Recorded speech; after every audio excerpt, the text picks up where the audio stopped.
Olá, meu nome é Sebastião Ernesto, sou médico anestesiologista e vou continuar aqui falando na parte 2 sobre espirometria. A espirometria fornece então esses gráficos que vão gerar informações relacionadas a volumes e fluxos pulmonares. Os volumes em geral se alteram em pacientes que apresentam alterações restritivas pulmonares relacionadas tanto ao parênquima pulmonar quanto à parede torácica, indivíduos que apresentam obesidade extrema, rigidez de tórax, entre outros. As alterações relacionadas a fluxo geralmente são mais relacionadas a alterações do tipo obstrutiva, que fazem com que haja alteração então da velocidade de passagem do ar pelas vias aéreas, principalmente na sua fase expiratória. Os gráficos de cima, os que apresentam a curva em vermelho, então, são representações esquemáticas da formação de um volume expirado. O gráfico primeiro à direita e acima, que mostra a capacidade residual funcional inteira, mostra ainda a fase inicial de ascensão, bastante característica, que quando comparada com o segundo e o terceiro gráficos, mostram uma velocidade bastante reduzida de elevação dessa velocidade de eliminação do volume, ou seja, uma redução do fluxo de maneira bastante importante. Isso faz com que haja, nos pacientes com menor comprometimento, aqueles que apresentam alterações obstrutivas menos importantes, apenas a diminuição do volume expiratório forçado, devido a essa restrição na eliminação do ar previamente inspirado. Mas o indivíduo acaba completando a expiração de uma capacidade vital forçada que é igual ao do paciente sem patologia. Apenas há uma alteração, então, naquela velocidade de eliminação e assim, no primeiro segundo, ele não consegue eliminar a capacidade vital forçada na sua velocidade adequada, onde ele apresenta então redução dessa capacidade, dessa velocidade de eliminação, que quando comparada com a capacidade vital forçada, em geral vai estar abaixo de 70%, naquele chamado índice de Tifenor. A relação entre a velocidade, o volume expiratório forçado no primeiro segundo e a capacidade vital forçada. Alguns indivíduos com quadros mais graves podem apresentar também redução da capacidade vital forçada, porém o volume expiratório forçado sempre vai estar reduzido de uma maneira mais intensa, gerando então uma redução da relação entre os dois, uma redução do índice de Tifenor. Mesmo então, com a redução da capacidade vital forçada, continuamos nesses pacientes obstrutivos com redução do índice de Tifenor. Como foi dito no vídeo anterior, o índice de Tifenor é o principal indicativo de alterações obstrutivas. E no quarto gráfico acima, é demonstrado então um indivíduo que apresenta uma curva de ascensão mais ou menos normal, ou seja, o índice de Tifenor, o volume expiratório forçado dele no primeiro segundo pode até estar reduzido por conta da capacidade vital reduzida também, mas pode até estar normal. Ele pode estar eliminando cerca de ali os 80% da capacidade vital forçada dele, já que ele apresenta as vias aéreas eventualmente sem alterações, a não ser que aconteça uma alteração mista. Mas, em geral, o indivíduo que apresenta apenas alteração restritiva, ele vai apresentar uma redução da capacidade vital forçada como indicativo primário dessa alteração. É importante notar, então, nesse quarto gráfico, acima, a linha vermelha, que é a curva de ascensão da eliminação do ar, representando a capacidade vital forçada, ele tem uma velocidade de eliminação praticamente normal, o ângulo da curva é normal, porém ele não consegue atingir uma capacidade vital forçada que seja normal quando comparada naquela tabela de população com dados antropométricos semelhantes a ele. Então ele pode ter um volume expiratório forçado normal, mas a capacidade vital forçada dele é reduzida. E quando relacionando o volume expiratório forçado com a capacidade vital forçada, ele pode ter o índice de Tifenor normal ou até aumentado, uma vez que a capacidade vital forçada ela se reduz de maneira mais intensa que o volume expiratório forçado. Nos gráficos abaixo, a curva de fluxo-volume também apresentam alterações de características. No primeiro gráfico, é possível ver a curva normal, onde tem o pico expiratório forçado, após 1 segundo, onde há a eliminação do volume expiratório forçado e depois a redução progressiva da velocidade de fluxo até que ele inicia a inspiração subsequente. Os segundo e terceiro gráficos, eles apresentam uma redução no pico expiratório máximo. Ele apresenta também de maneira bastante característica essa cova, essa angulação, essa depressão na reta de decência da redução do fluxo expiratório. Essa curvatura que apresenta, que está sendo apontada com a seta indicando Coven, é um sinal patognomônico do paciente com alteração obstrutiva. E ele pode ter até uma redução mais intensa desse pico expiratório forçado nos casos mais graves.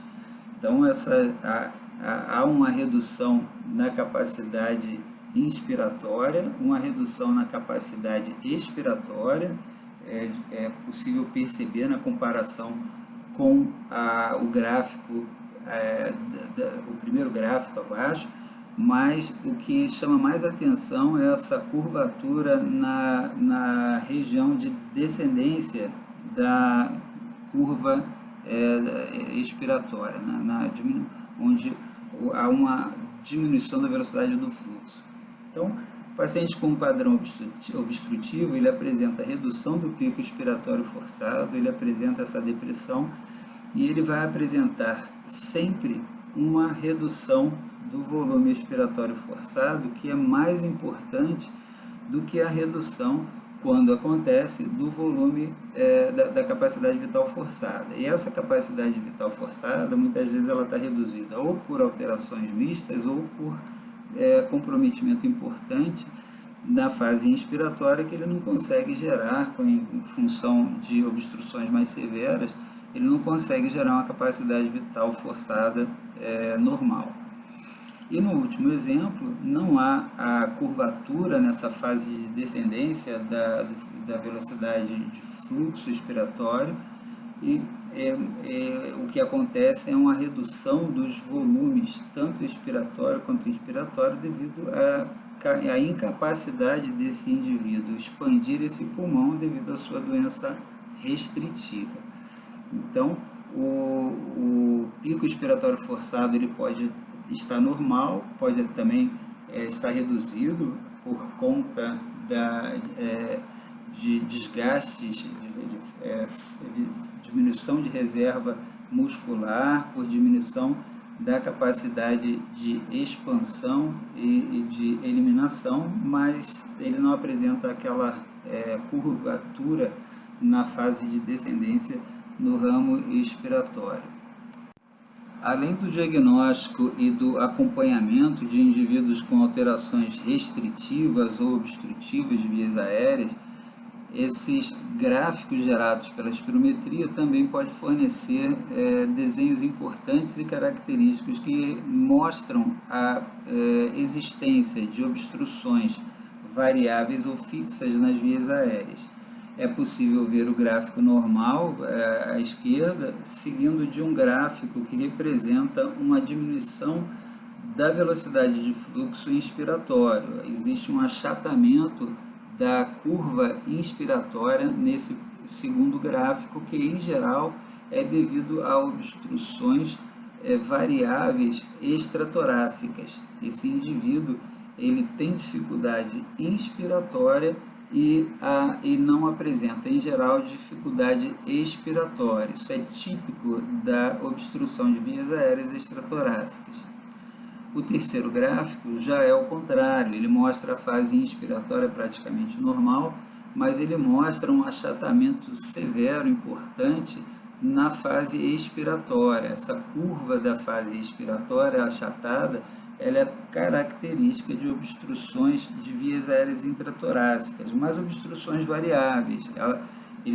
Essa obstrução permite uma inspiração normal e apresenta uma dificuldade extrema na eliminação do volume corrente ou da capacidade vital forçada durante o estudo da prova de função pulmonar. E o último exemplo, o quarto gráfico, mostrando uma obstrução fixa de vias aéreas que compromete tanto a fase inspiratória, representada pela parte inferior do gráfico em azul, quanto a parte expiratória, que, como vimos, é representada pela parte superior do gráfico em azul. Essa obstrução fixa de vias aéreas, obviamente, muito mais importante, já que compromete tanto a fase inspiratória quanto a expiratória.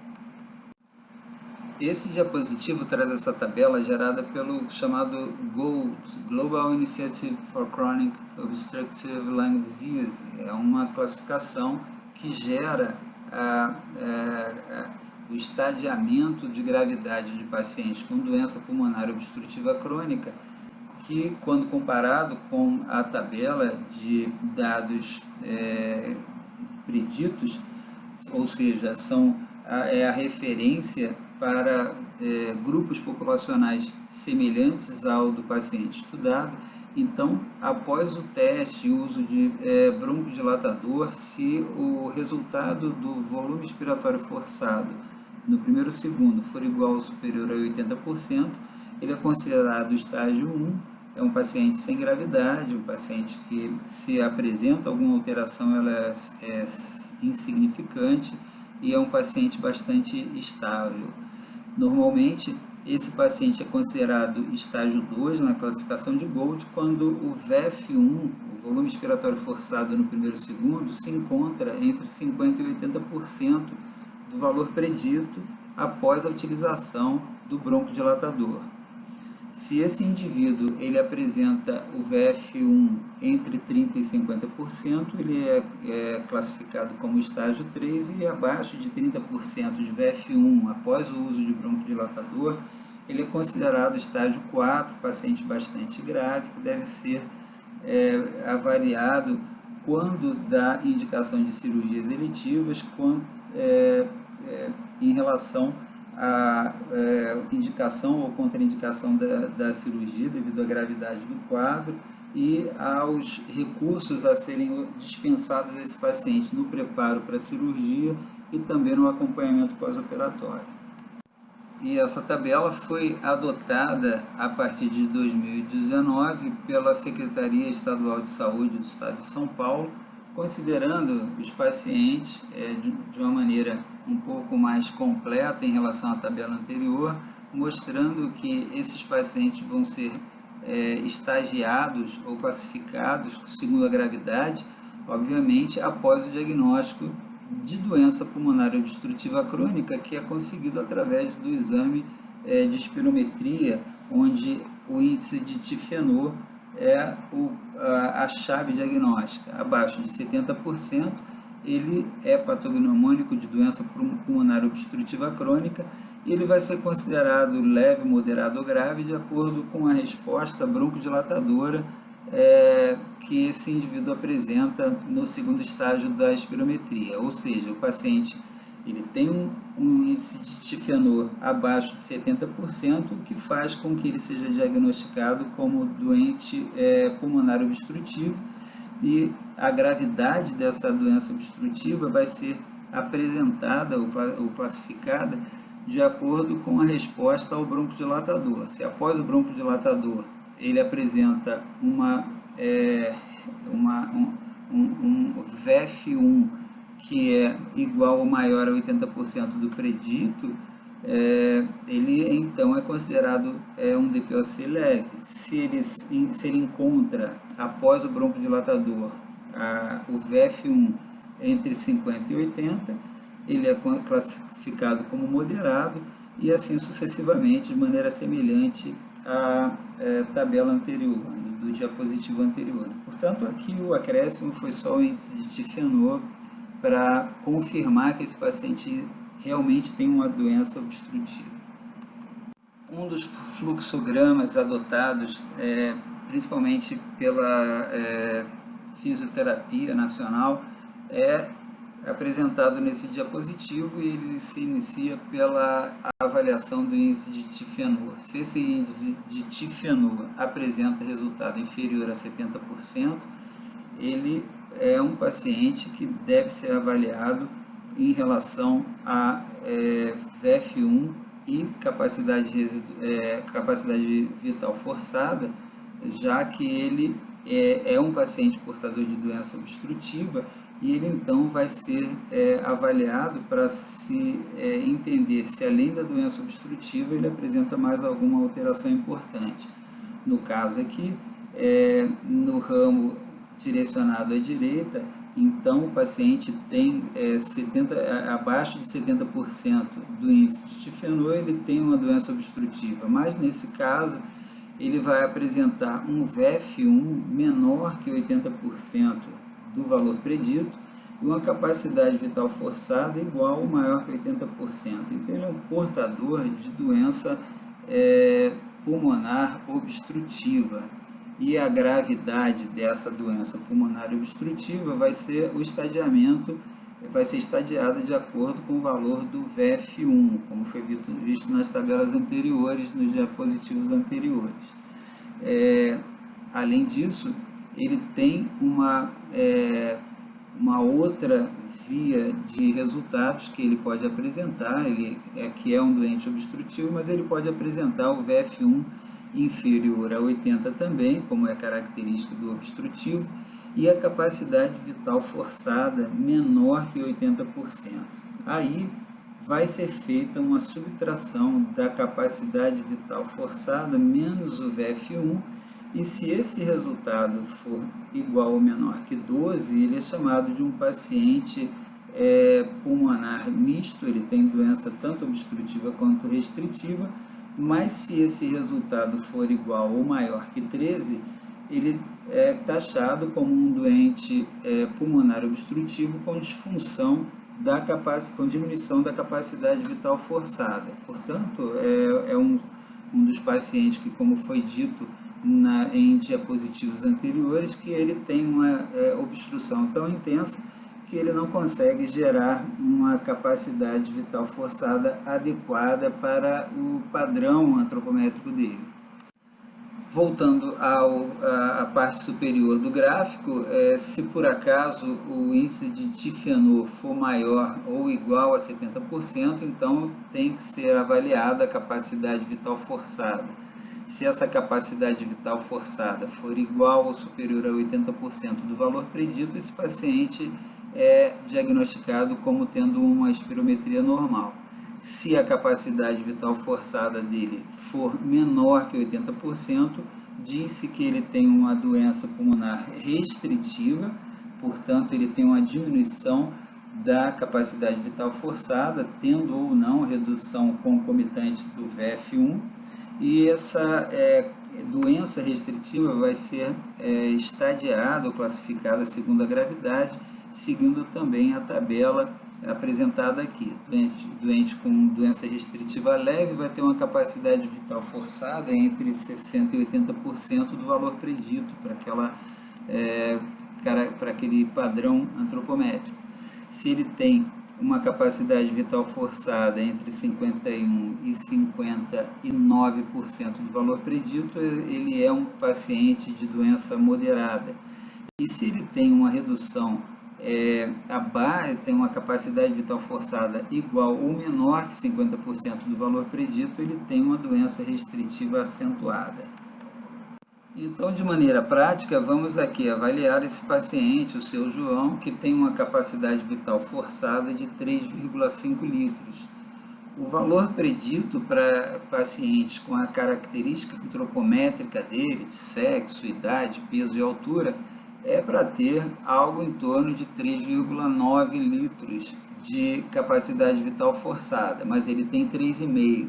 Esse 3,5 é igual a 80%, 88% do predito. Portanto, ele está numa faixa de normalidade, de aceitação, porque é aceito valor entre 80% e 120% do valor predito.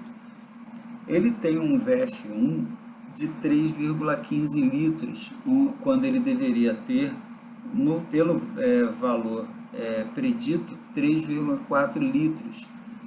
Esses 3,15 litros dele representam 93 do valor predito, portanto, ele se encontra ainda na faixa de normalidade, que, como foi dito, é entre 80% e 120%.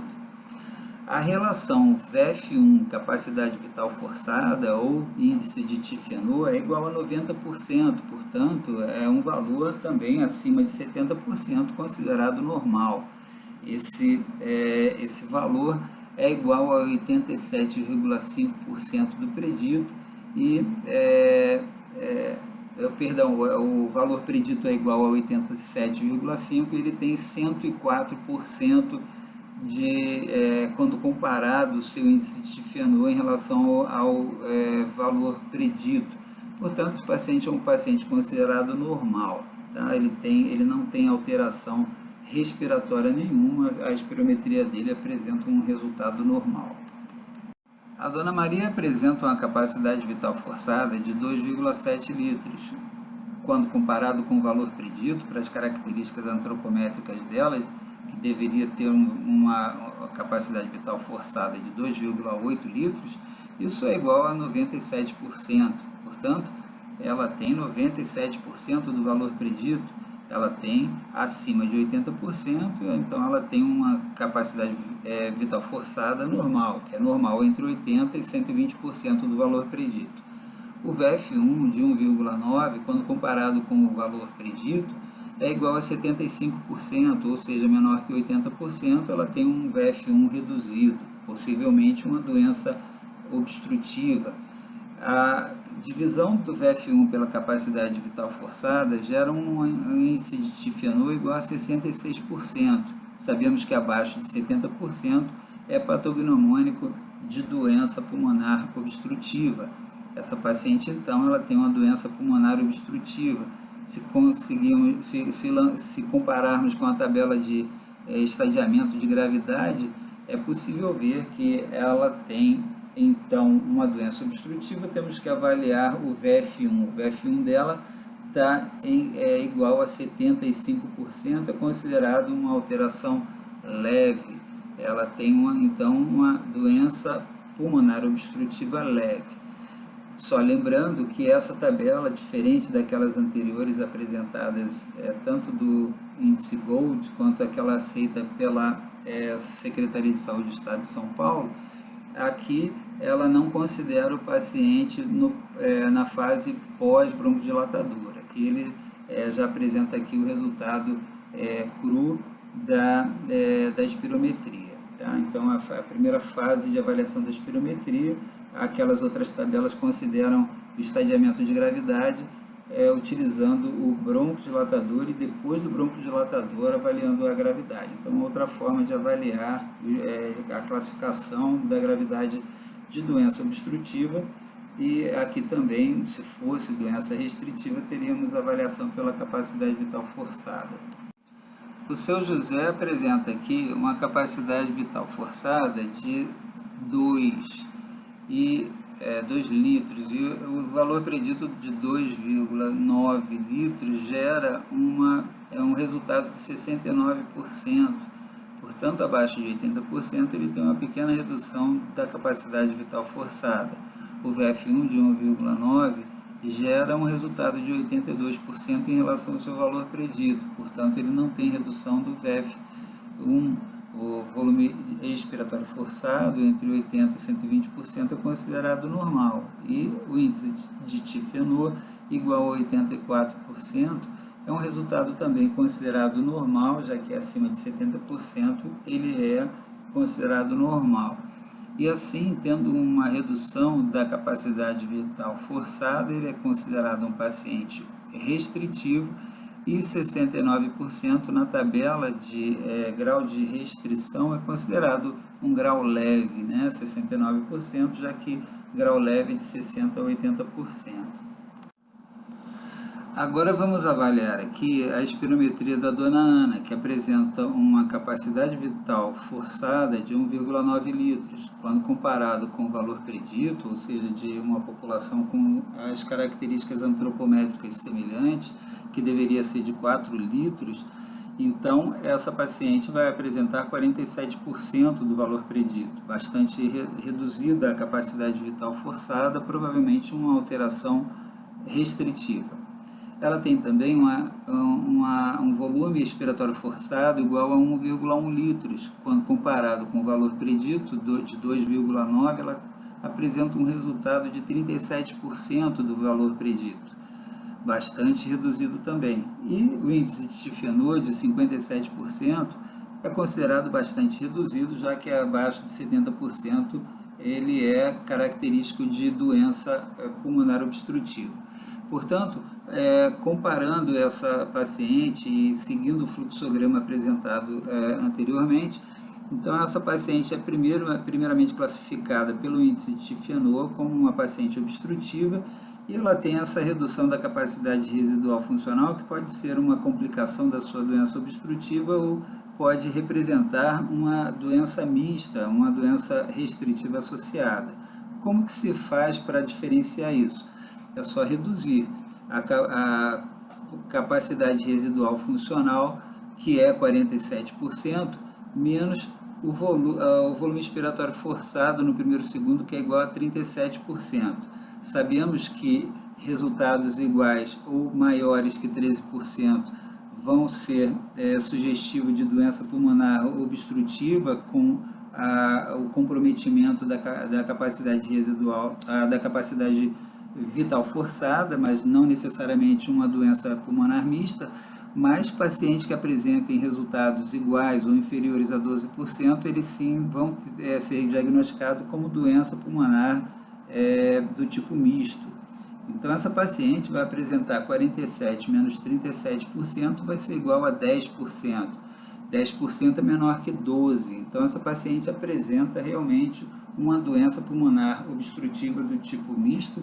E quando classificamos aqui em relação à gravidade, colocando ali o VEF1 de 37% na tabelinha aqui de gravidade, abaixo de 40% ela tem uma doença obstrutiva grave, acentuada.